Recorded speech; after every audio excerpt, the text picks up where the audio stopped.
Okay, I'll show you how I'm using the squeegee with the zero grip handle.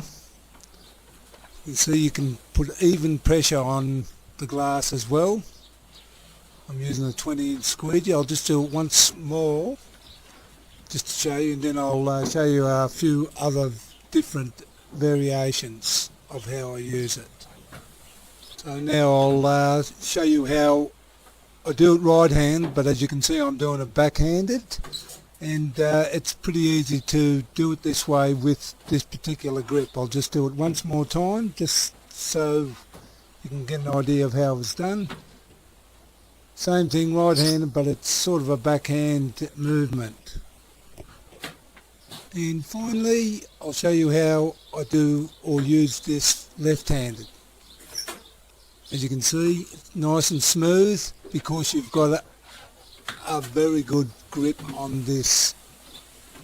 Do it once more. As you can see, nice and smooth movement. And that's how it works, and I suppose that's about it.